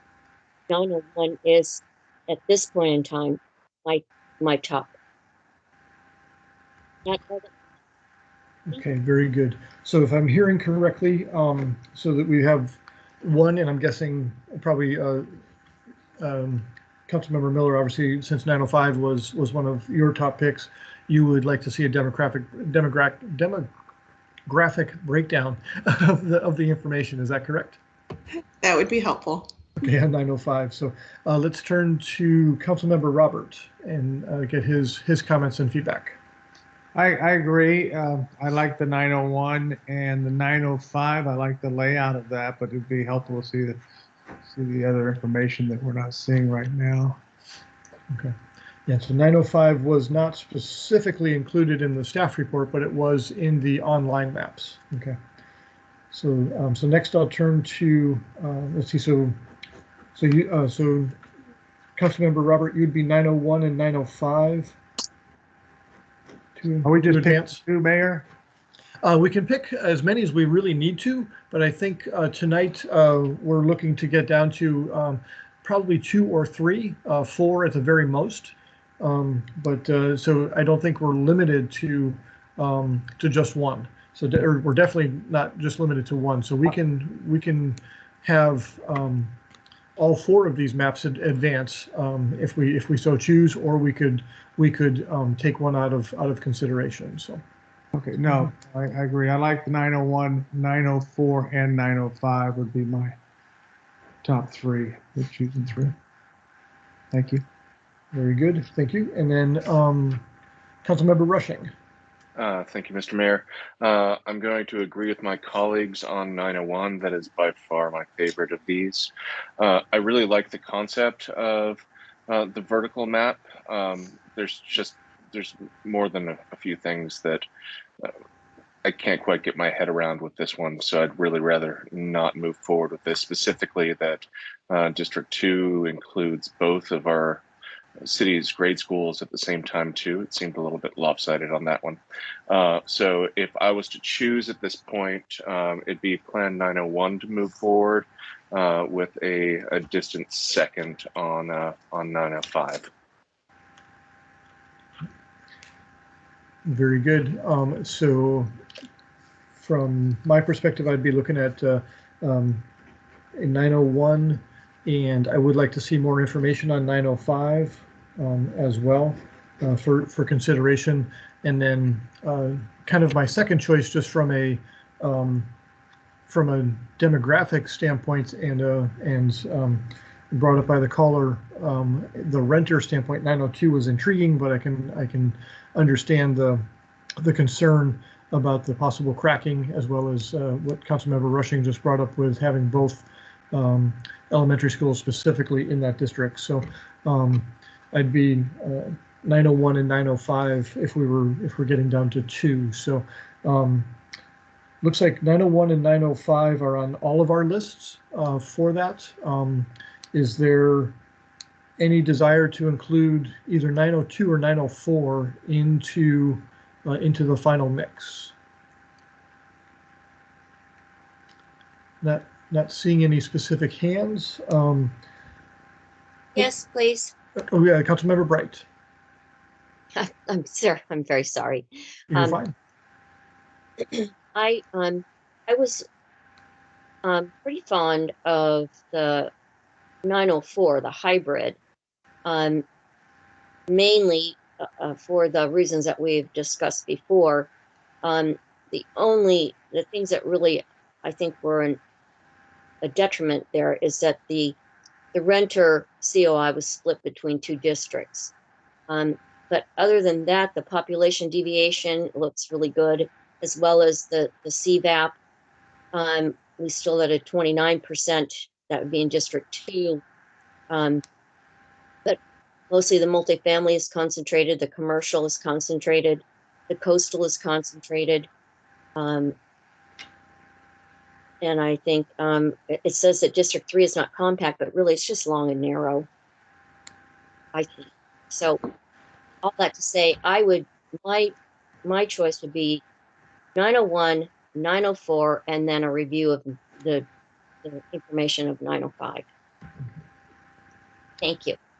Certainly, thank you. And I specifically had 904 on my list, partially because it didn't use Grand Avenue as a dividing line, which I know was one of our criteria kind of early on in our discussion. So I'd be willing to put 904 into the mix as well. So realizing that Councilmember Miller and Councilmember Rushing did not include 904 in their top 3, Any concerns about adding those into what we would call our final three for our public hearing on the 28th of February? Councilmember Miller? Thank you. No concerns on a second review of 904. I think the only reason why I didn't select this map is because of District 3 being drawn in a way that doesn't seem to be compact, but I'm open to it. Okay. Very good. Councilmember Rushing? I'll absolutely agree with Councilmember Miller on that one too. I look forward to talking more about 904 next month. Very good. So it looks like we have a consensus on 901, 904, and 905. Let me turn to staff to see if there's anything that we've missed, if we proceed forward with those three, or if there's any council member that wants to advocate for a map that we haven't been talking about recently. But let me turn to Deputy City Manager Erickson. Yeah, the only question I would have at this point, unless there is advocacy for another map, is whether your council have any specific direction about changes they would want to see to either 901, 904, or 905 when we bring it back at the next hearing. I know that we are going to be bringing back more demographic information for 905, but if there were minor adjustments anyone wanted to make, we would need that direction at this point. Very good question. Appreciate that. So go ahead and unmute yourself if you have anything specific you'd like to add to that conversation. If not, I do have a question. So not seeing anybody unmute themselves. Let me turn first to 901. So if we were able to bring up that map, that had a deviation, I think, of 9.2%, or maybe it's 9.1. But I'm wondering if there is an opportunity to tweak a road here or there to get a smaller deviation, or if we're pretty set on that maximum deviation, because I think that had the largest deviation of the three that we're discussing tonight.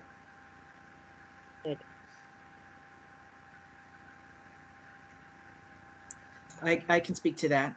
So it is a fairly high deviation, and it's all else being equal, it's better to have a lower deviation that's not so close to that 10% threshold.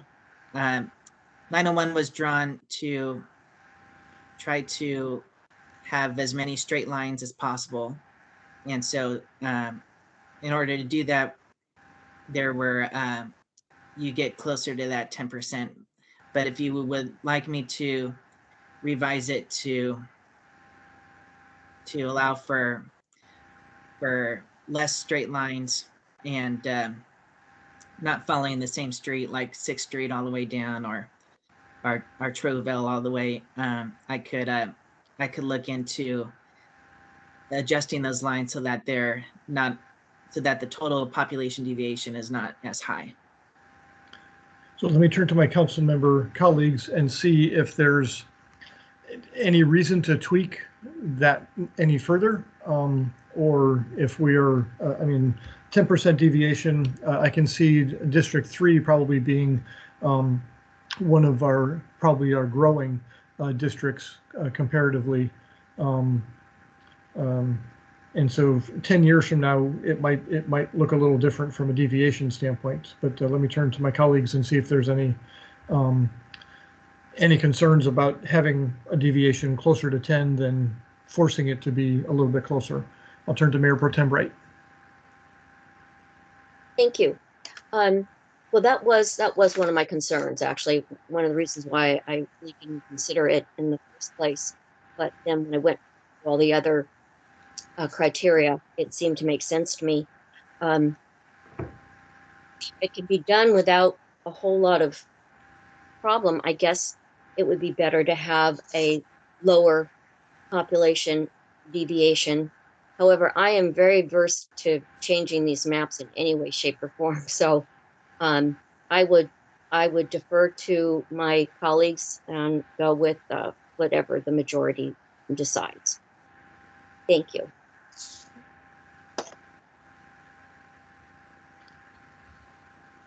Very good. Let's see if anyone else. Councilmember Miller. Thank you. I would be open to looking at what the results would be if we change some of the borders to create a lower deviation in population. And, you know, if we decide that doesn't work well for us, we can always revert back to this original scenario here. Very good. Councilmember Robert. I'd agree with Councilmember Miller. If he could, the doctor could adjust that a little bit to get the deviation down, that'd be nice. We could always revert it back. Thank you. Very good. Councilmember Rushing. I hate to be the person that keeps asking, is it possible to take a look at what those total district numbers look like right now?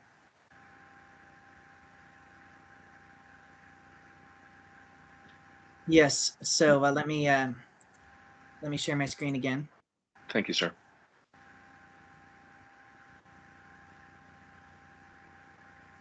So this is in reference to Plan 901, correct? Yes. Okay, and you should be able to see Plan 901 that it,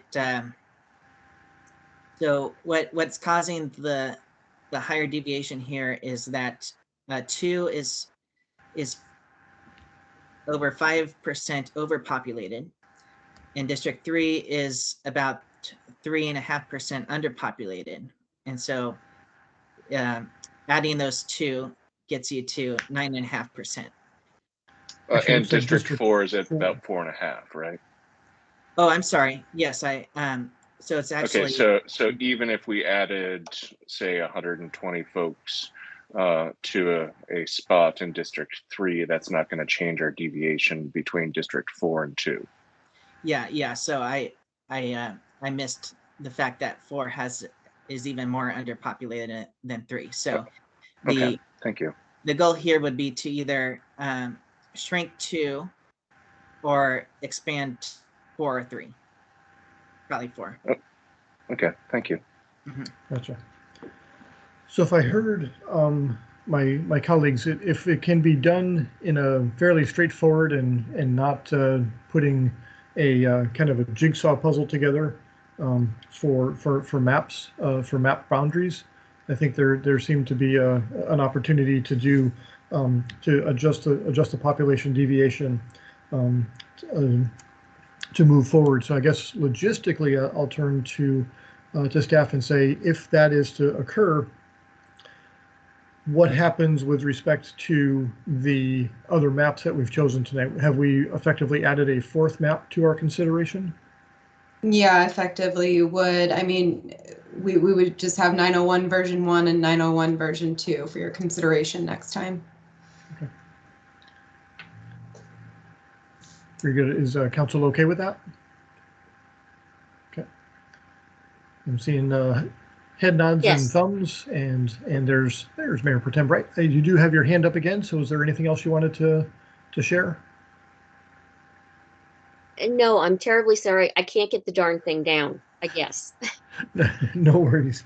No worries. So if kind of landing on consensus, I'm looking at 4 maps now, which is 901 A and B, 904 and 905. Is there anyone who wants to advocate for removing one or adding another one? Okay, I'm not seeing anyone participate in that exercise. So I think maybe I'll turn to our Deputy City Manager and see if that direction is adequate, or if we need to make a motion on that consensus, or what is the best way to proceed to our next public hearing.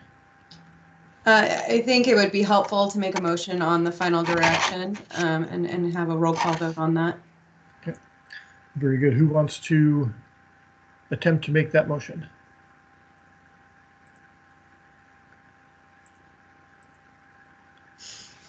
I'll go ahead and, Councilmember Miller, go ahead.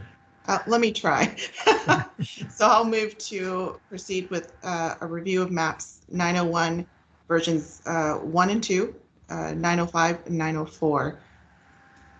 Is there more I need to say?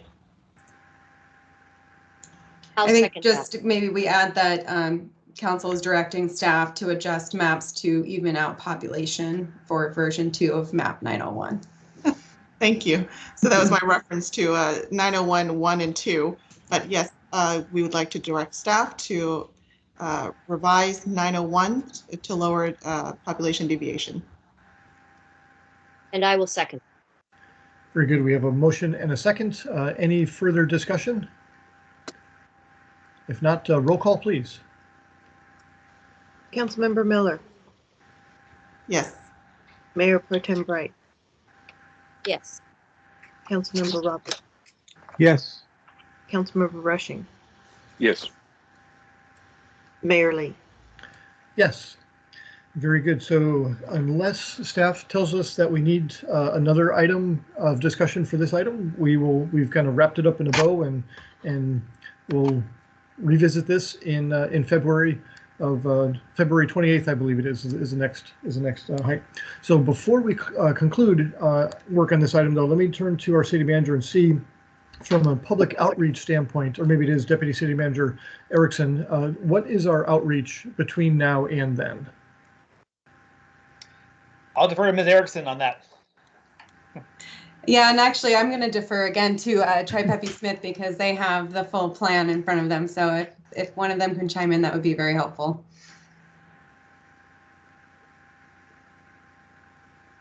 Yes, hello everyone. My name is Emily Mason. I am with Tri-Peppy Smith, and we've been helping you guys out with communications for some time now. So our next steps for our communications, we've already done, as was discussed earlier, press releases and mailers and everything. So we're going to continue with flyers, making sure the website's updated. But right now our focus is largely digital. So really pushing that content out social media wise. And we've also discussed doing some additional boosted posts as well. So that's also an option. Very good. Appreciate that. So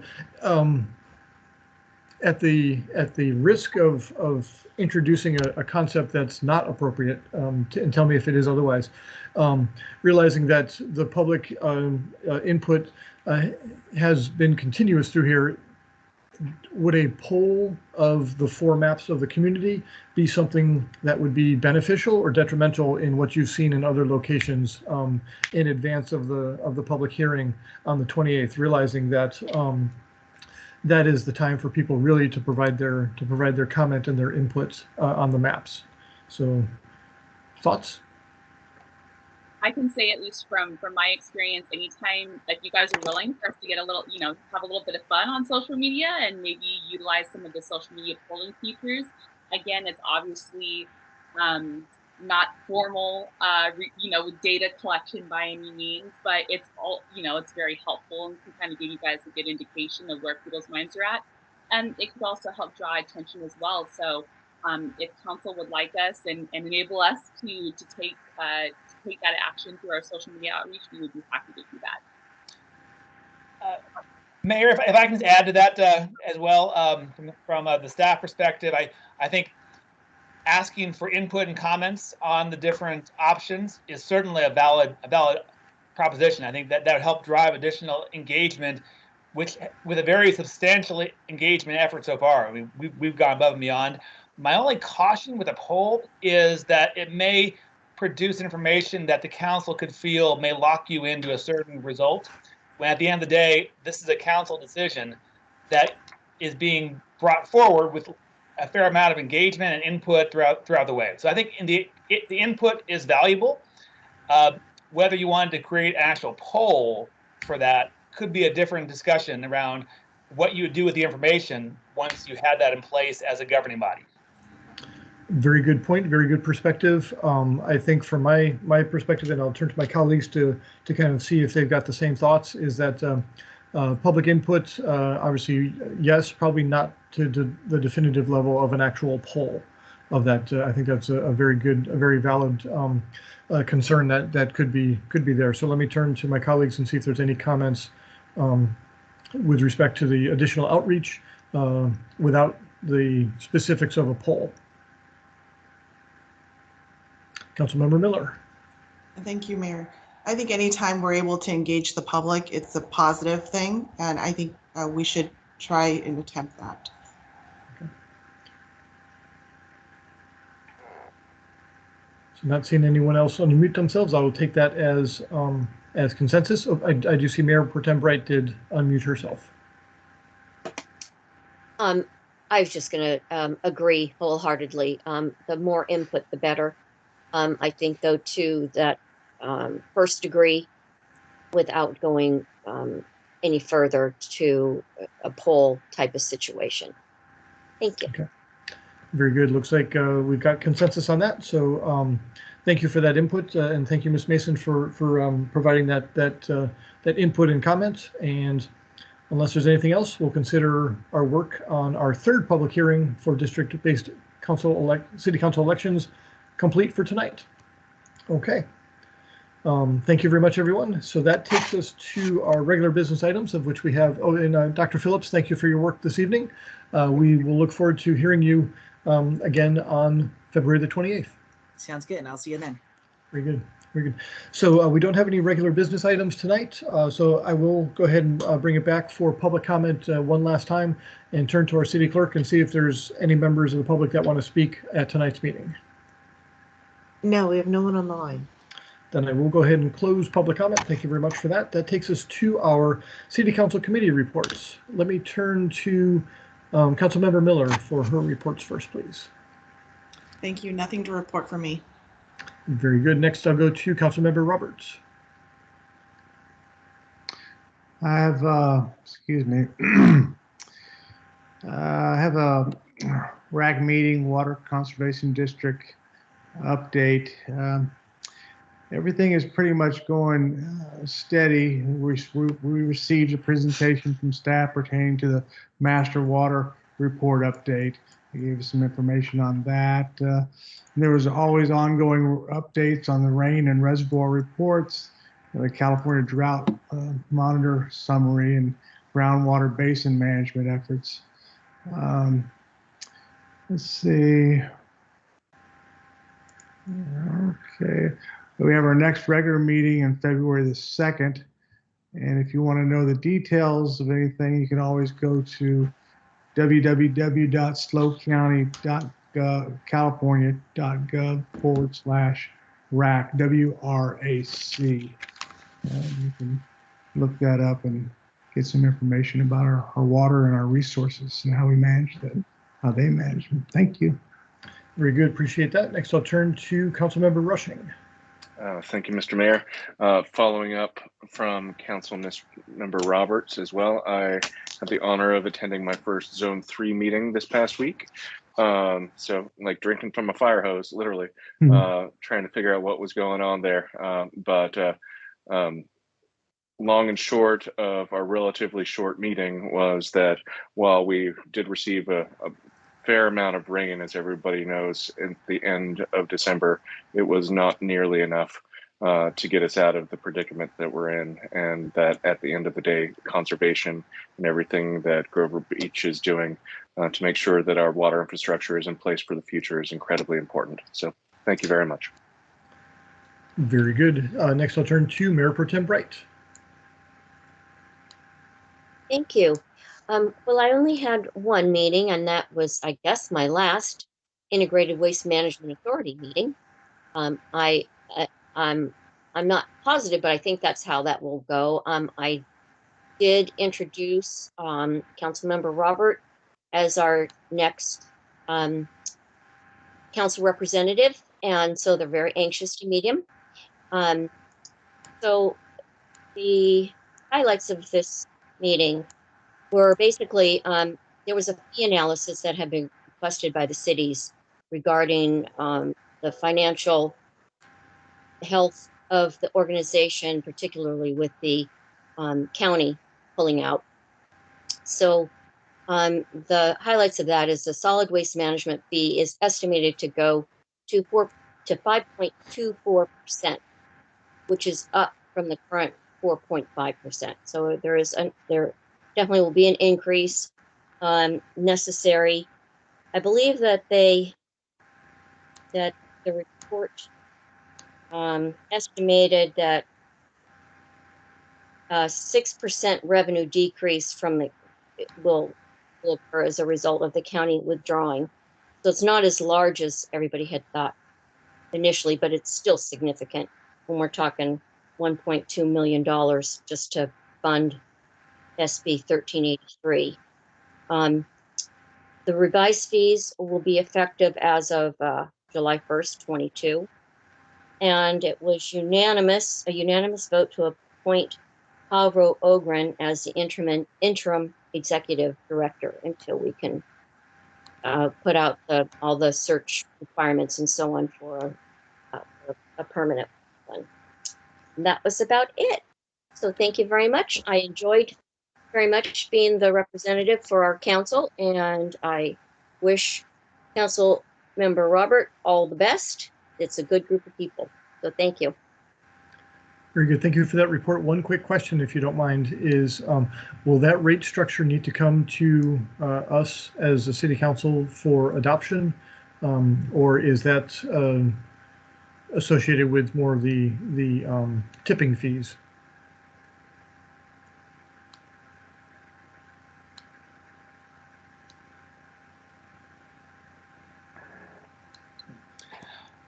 Mayor Walton, Mayor Pro Tem is chiming in. I'll just add that we do typically bring IWMA and the tipping fees to the council under the Prop 218 hearing process, and we'll be expecting a rate hearing for later on this spring.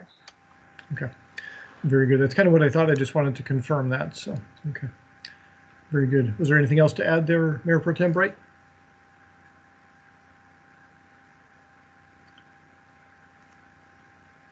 Not hearing anything come forward, I'll go ahead and I had the honor of representing the city at HSOC, and Councilmember Miller had asked me to cover that, and it was good to kind of virtually see everybody that I hadn't seen in a while.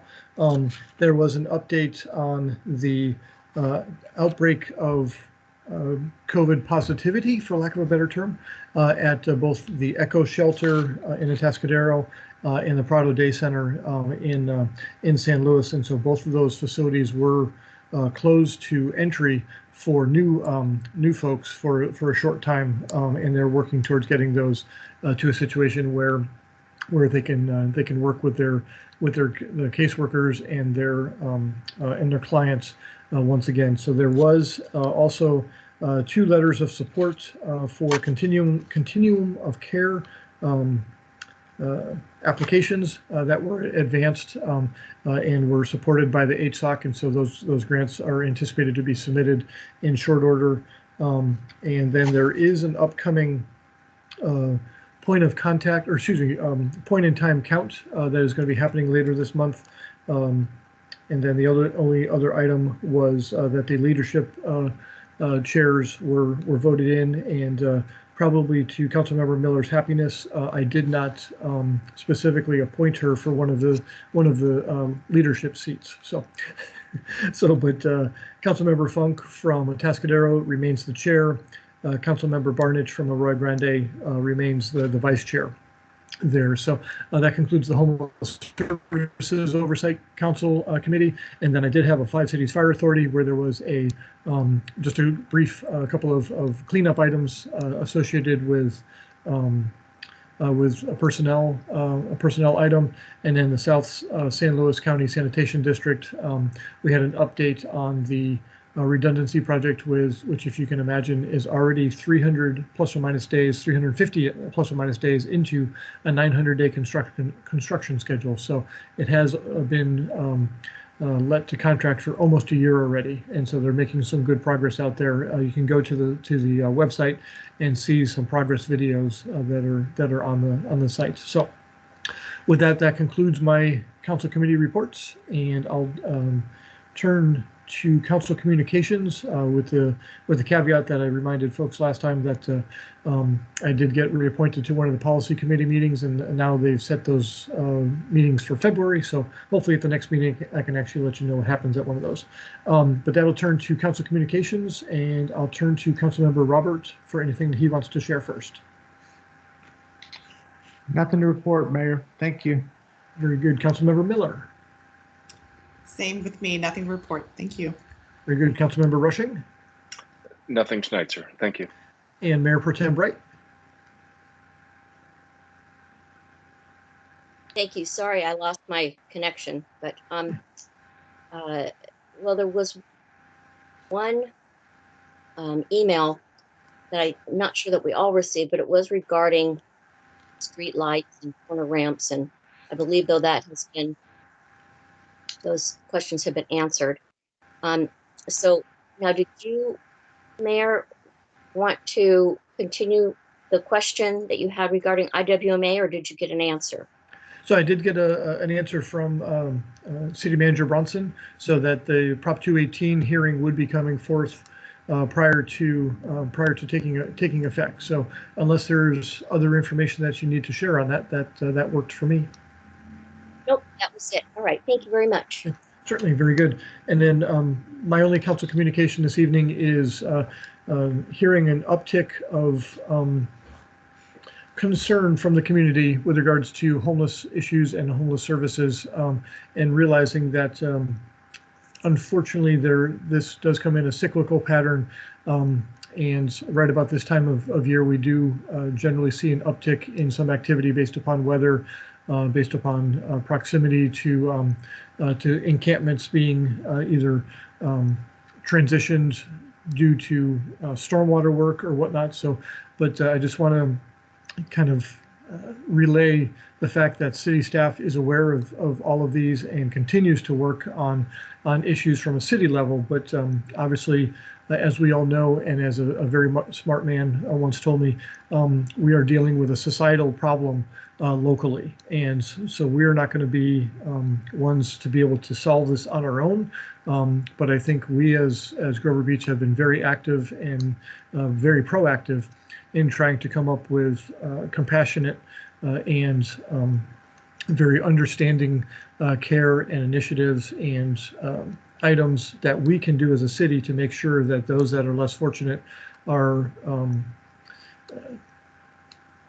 treated as human beings and treated as those who have very high value to society. And I know there are constraints that we as a city have legally and fiscally and so forth, but we've done some very good work under ARPA funding, continuum of care participations, community development block grants, and any number of items that continue to make sure that those that are less fortunate have services, but that we also balance that against the activities of our police department, who are very good at identifying folks that are issues and dealing with those issues to make sure that our residents and our businesses are safe and understand that their safety is also a priority. And so realizing the best way that someone can get involved is through participating in either the 5 Cities Homeless Coalition, some volunteer groups that are also in the city, but also participating in your own city governments. It's highly desired for people to not just say that the city is going to deal with it, or the county is going to deal with it, or someone else is going to deal with it. It's going to take all of us in a concerted effort to be able to come forward and actually talk with each other rather than at each other or above each other, to make sure that we all can come to a consensus on what needs to be done, what can be done, and how we're going to get there. So apologize for the rant, but I just wanted to let people know that we have been receiving your comments. I'm hoping that if people do listen to my little diatribe, they realize that they can help, they can be part of the problem solving rather than just being part of the problem language. And so with that, I'll close and turn to our city manager for his reports and comments tonight. Thank you, Mayor Lee. Just a few brief comments from my perspective. One, just to reiterate to the council and the community that we are busy constructing all sorts of different things across the city. Over probably 25 blocks of streets are currently under repair, both under Measure K14 funding, as well as our major street work on South Oak Park Boulevard, which is a very significant construction zone if you travel on that street recently. We're also busy with our water line improvements, helping to replace undersized, outdated water lines so that we can prevent water shutoffs and prevent water line breaks in the future, given new lines that we're installing. So we ask the community's continued patience and flexibility with us as we are busy constructing a better city from the ground up. along those lines, we are pleased to be completing the sale of our $10 million street bond later this week. We received a AA bond rating from Standard & Poor's rating agency, which is a very strong rating for a city our size that reflects our strong financial position, very proficient reserves, a strong management approach, and that results in a lower interest rate. We have a rate of 2.8% for a $10 million issuance. That's a significant savings from where we would be if we had a lower bond rating. So we're very pleased with that. That shows that it's competitive, very market-based, and will help us in saving money and delivering better streets for our community. And lastly, to highlight some economic development news, the Buy Local program will kick off once again next week, February 1st. The second iteration of our Buy Local program. Last time we generated $280,000 of new spending for our local businesses. We're hoping to replicate that once again. We encourage everybody to buy local, save your receipts, upload them to the chamber website, and be able to earn a gift card to a local business to help support our local community. I'm pleased to say that the Visit Grover Beach tourism marketing brand is a finalist for a statewide award called the Poppy Awards for Best Overall Destination Marketing Plan, which is pretty astounding given that this is a one-year-old initiative with a budget of $20,000 that represents a combination of the city and chamber working together to help brand our community as a great place to visit and come recreate. So just kudos to the chamber for their coordination of this program. We look forward to being able to finalize this here soon. And lastly, I'm very pleased to indicate that we have a co-work space opening up in Grover Beach here beginning in March. The Grover Beach Co-work Space, in partnership with the Chambers of Commerce, the Cal Poly Center for Innovation and Entrepreneurship, and the county, working together with us to help bring together a great space to incubate small businesses, to provide shared workspaces for those who want to work together, private office spaces, conference facilities located at 391 Front Street. The chamber is taking reservations currently. You can go to the website and find out more information. We are delighted to be able to welcome this co-work space to our community as part of our economic development strategy as a city. Thank you all. Very good. Thank you, Mr. Bronson, for that very informative and very uplifting news on several fronts. So that will take us to our city attorney's announcements and reports. And then, sir, if you would, at the conclusion of your comments, if you would announce our closed session. Yes, Council. I have nothing this evening in the way of reports. And so I'll take us into our announcement of our closed session. We will be convening into closed session a conference with real property negotiators. This is pursuant to Government Code Section 54-956.8. This is pursuant or related to a property APN number 060-542-014.